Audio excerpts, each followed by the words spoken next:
guys, welcome back to the Inspired for Life vlog. You're watching episode 2. Today I'm going to share with you how I created these hanging shelves, hanging plant holder trays, and how I refurbished 2 chairs on a budget. For those of you who don't know, last week I did post a video on how to create this beautiful DIY wallpaper effect with faux brick. This technique can be applied with stars, with leaves, with flowers, with whatever you can cut out of a sponge and apply with paint, and I promise you, you will not be disappointed with the results. My clients and my students all love it and they all think that it's actual wallpaper, and let me tell you, it's a perfect solution for any of us who don't have $400 or $500 to spend on beautiful wallpaper. If you do attempt any of these projects, please remember to tag me on Instagram at Elysium Inc, hashtag inspired by Elysium, so I can join in on your own adventures with you.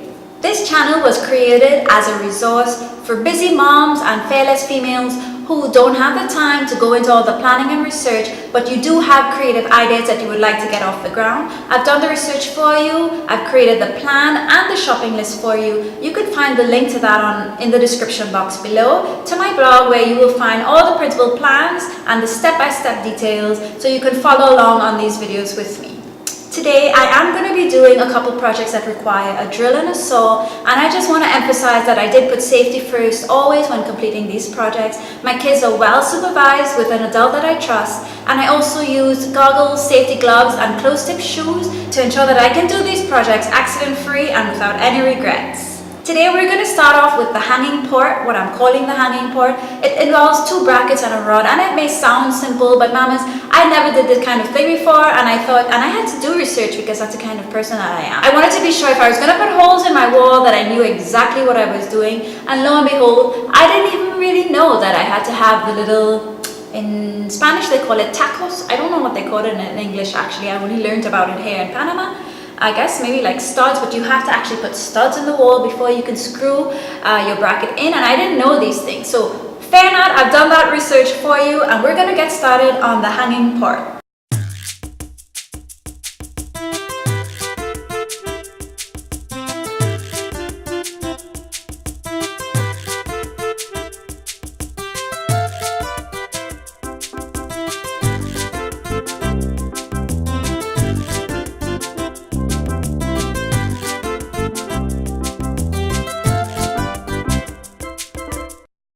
To begin this project, spray your rod and your brackets gold. Use a level tool to draw straight line marks horizontally and vertically to mark the place of your brackets. Remember to ensure that these marks are at least 6 inches in the length of your rod. Use the screw holes on the bracket to dot marks on the wall where you need to drill. And remember to use a masonry drill bit the size of your screw cap when making your hole. Hammer the screw caps into the holes made, and then place your bracket over those holes using a screwdriver to secure the bracket to the wall. Repeat on the other side for your second bracket. Place your rod carefully in the brackets and ensure that it is secure. So now that we have the hanging port out of the way, we're now ready to do our hanging shelf. This shelf is a huge hit with everyone that comes into the studio. I especially love it because it provides a decor element that is completely out of the reach of my 4-year-old and 2-year-old's hands, so that I can actually put breakable things for the first time in 4 years. I actually have breakable stuff in my house, and I'm so excited because some things just look better in glass. So let's get to it. To start this project, measure 24 inches or 2 feet on a length of wood, and use a carpenter's square rule to draw a straight cutting line. Secure the wood to the work table with table clamps, and use a power saw to cut the length of wood. Line the notch up on the power saw with your line to create a clean, smooth cut. And don't forget your safety glasses and closed-tip shoes to keep this project accident-free. Secure the length of wood on both ends to ensure you don't break your wood at the end of the cut. On any piece of paper, measure 2 inches by 2 inches to create a square, and cut this square out. Use your square template to mark drill holes on the 4 corners of the shelf. This helps to ensure everything hangs balanced and level. Next, use your drill and carefully make 4 holes on the corners of your shelf. A piece of wood below helps to make this process very smooth.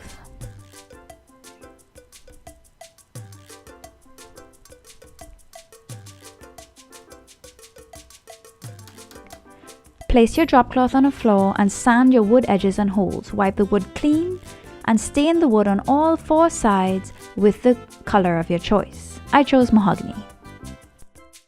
Next, to cut your rope, you want to measure how long you want your shelf to hang. Double that length and then add 6 inches. Cut your length of rope and burn the edges if you're using a rope that would unravel. You want 2 lengths of this rope for every shelf that you cut. Next, you want to place a piece of tape at the 6-inch mark at the end of each rope. This will help ensure that you tie your knots evenly to ensure that your shelf hangs balanced. Repeat this process on all 4 ends of your rope. Next, you want to thread your rope through the hole and tie a small knot at the base of the tape that you just placed. Repeat this process on all 4 ends of the rope. If your knot is slipping through the hole, you may need to double knot your ropes. Test and double knot if necessary. Once double knotted, test again, flip it over, and now you're ready to hang. Add some cute decor, and this subtask is finished. Now that we have the hanging shelf up, we can move on to the hanging plant trays. I absolutely love this item as a decor piece because it looks like it came straight from a boutique. It's trendy, it's chic, and it's very versatile. Because we're using the same pot to hang the shelves and the plant holder, I didn't want a traditional plant holder that would weigh a lot because it's going to put too much pressure on what we created to hold these pieces. I wanted to be able to create something where I can put the tray and just put a few small plants in that don't weigh a lot, but you still get the effect of greenery against the wall, and that's what I was going for. This project uses macrame. It's a very easy technique, and it's so ironic because I learned this technique when I was in high school and I never did the homework associated with it. I borrowed someone else's work for grading. Oh my gosh, that's the kind of student I was. But I promise you, it's so easy and it's very doable. It takes a while. This is a perfect project for when the kids are taking a nap or when they're at school and you can concentrate, put on some music, put on a show, and just enjoy the whole process as a creative outlet for you. We're starting off this project cutting 12 lengths of rope at 15 feet each.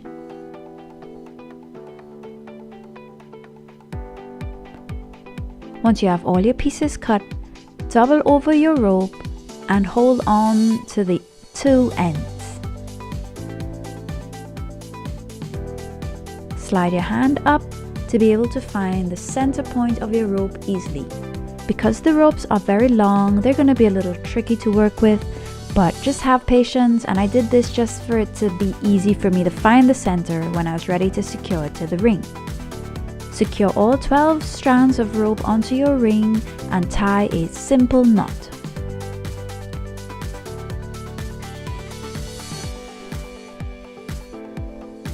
You can see what I mean by it being a little tricky, but have patience. Secure your knot firmly. Try not to be too fussy like I was about it being perfect, because really it does not matter. At the end, you're going to be cutting off all the lengths of rope that are uneven anyway. Measure 1 foot from the top of your knot down, keeping your finger at that point. Place a piece of tape. This is going to help you get your knot started at an even point.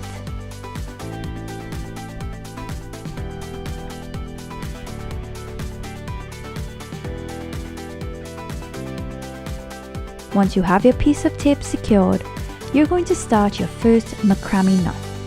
This knot is called a square knot. Gather 4 strands of rope that fall naturally together, and basically you're making an L shape with the left strand and pulling the strand on the right from behind through, keeping 2 strands always in the center. I know that sounds confusing. Let me make it simpler. You're gonna make an L over, and then you're gonna send the second string behind and through. The little song you can sing basically is over, behind, and through. Over, behind, and through. That's how you make your square knot. To make a square knot, you need to do this twice. First with the strand on the left side with 2 in the middle, and then with the right side, keeping 2 strands in the middle.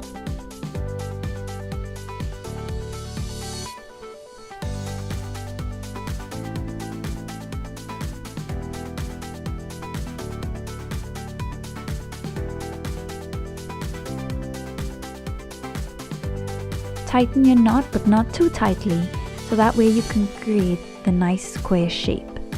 Again, over, behind, and through. And that's just 1/2 of the knot. You need to do it on the left side as well to complete the knot. And then you go over, behind, and through. I promise it will get easier as you keep doing it. The first 2 knots are always a little difficult, but then once you get started, it gets much easier. This is it zoomed in so you can see what I'm doing. Over, behind, and through. And again, over the 2 strands in the middle, behind the 2 strands in the middle, and through.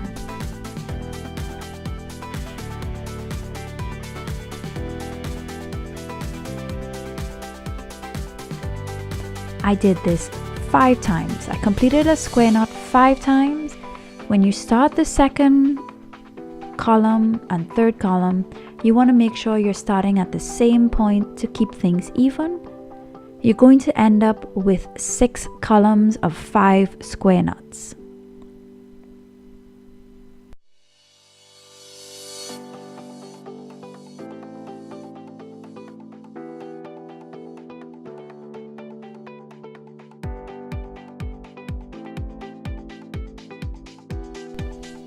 When you get to your last column, you can adjust to make sure everything lines up.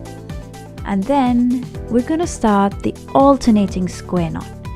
Gather 2 strands from one column and 2 strands from a second column, and that's going to create 4 strands to start a alternating square knot.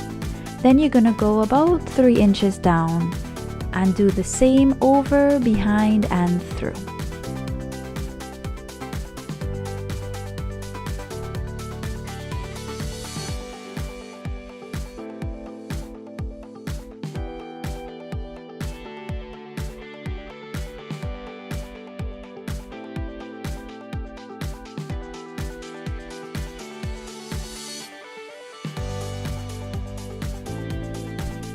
Now I am going deliberately slow so you can see what I'm doing, but it really does not take that long. Adjust your knots always so that they are level, and remember your alternating square knot uses 2 strands from one column and 2 strands from a second column. And you want to make sure you use 2 strands from the right and 2 strands from the left so that they always fall naturally.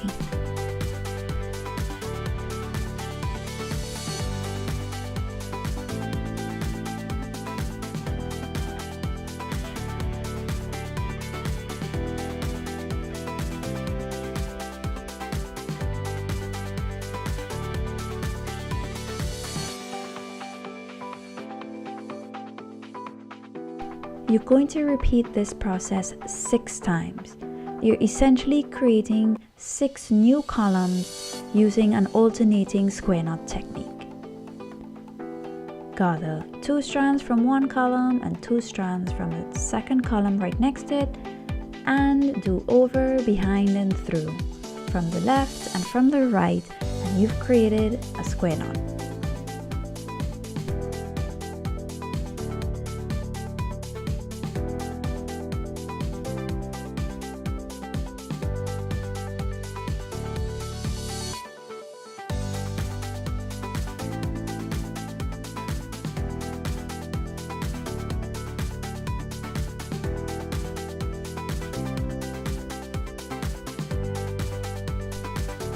Once you've created 6 alternating square knots, you now want to start each column off with 4 more square knots. Use the 4 strands and create these 4 knots to create a new column of square knots.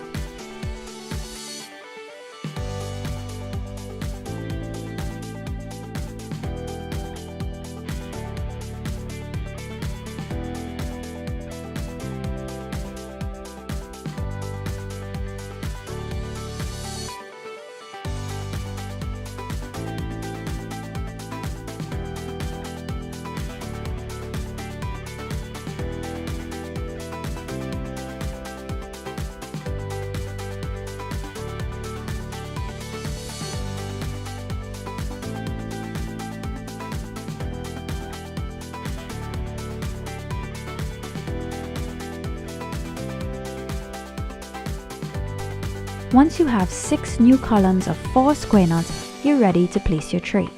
Measure your tray by using one strand of rope. Stretch that rope to the radius or to the center of your tray and keep your finger to mark the spot.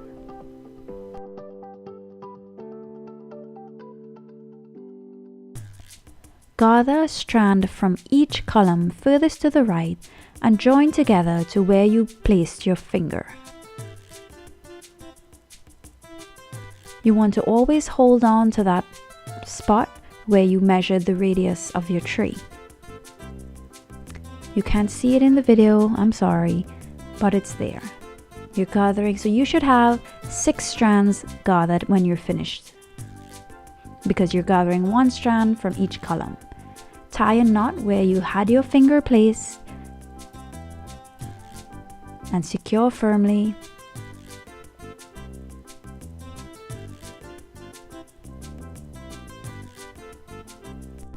Now you're ready to place your tray. Secure your tray with the knot at the center and pull on each column to ensure the tray is sitting flat and level.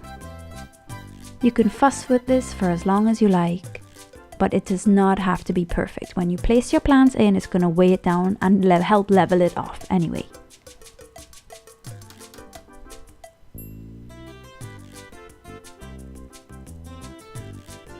Once you have your columns where you want them, gather a strand from the center knot, pulling it towards a column to create 4 strands once again, and seal off this placement with a square knot.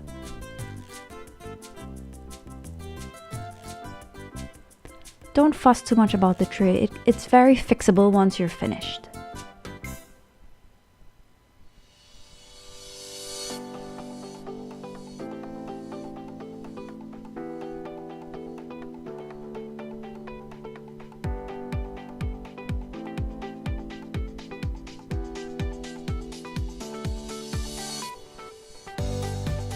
You want to repeat this on all 6 columns, securing each column with one strand from the center to create a square knot.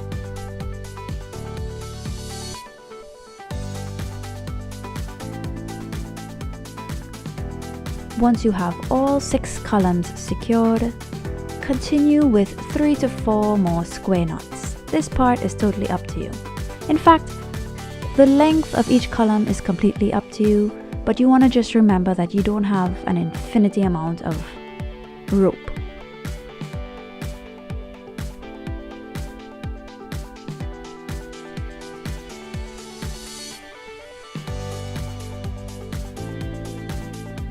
Once you have all 6 columns extended, we're then going to do an alternative square knot again. Gather 2 strands from one column and 2 strands from another column and create a square knot about 5 inches down.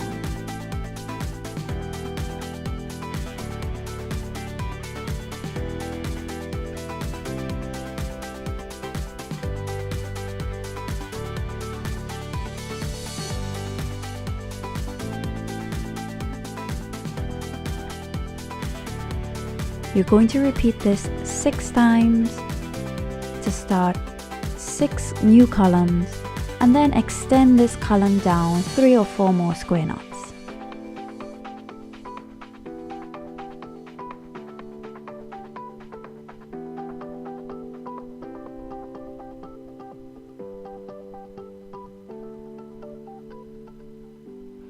For this project, we basically use 2 knots, a square knot and an alternating square knot. They're both more or less the same technique. Once you finish all 6 columns, gather at the center and secure with a simple knot.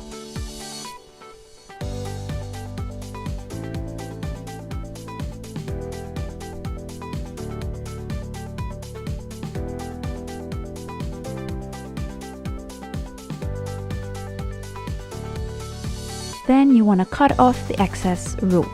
This does not have to be even or perfect. I kind of liked the unevenness of the tassel. This is totally up to you. And there you have it. Your project is finally complete.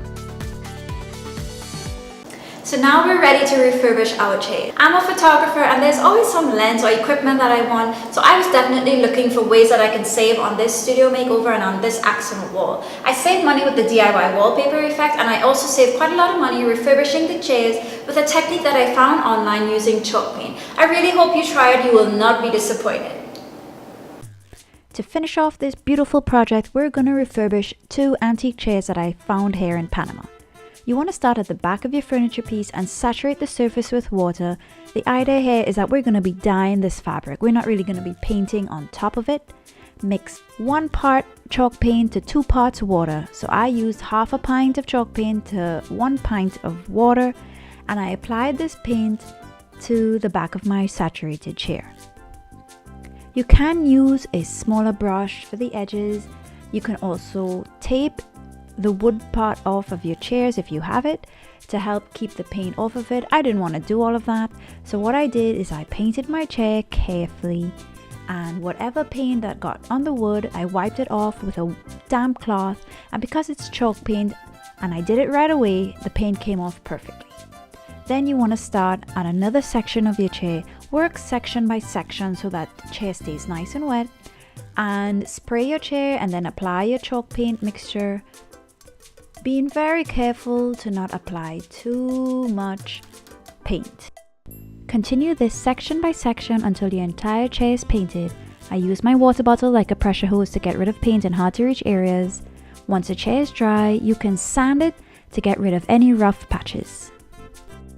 Be careful not to sand too hard or you will damage your fabric. Once that's completed, you can spray a wax coating to help seal the paint and sand again to help finish off the chair. Now we can celebrate, our wall is finally finished. Thanks so much for watching, guys. I hope you enjoyed everything that you saw in this 2-part series. Even if you don't accomplish the whole accent wall with all the subtasks, I hope you do at least 1 or 2 projects. And remember to tag me on Instagram at Elysium Inc, inspired by Elysium hashtag. I would love to see what you accomplish with these tutorials. Remember, join me next week as we do a beautiful portfolio wall with a 9x9 photo grid and golden monstera leaves to complete your at-home workspace. Until next time, I hope you were inspired.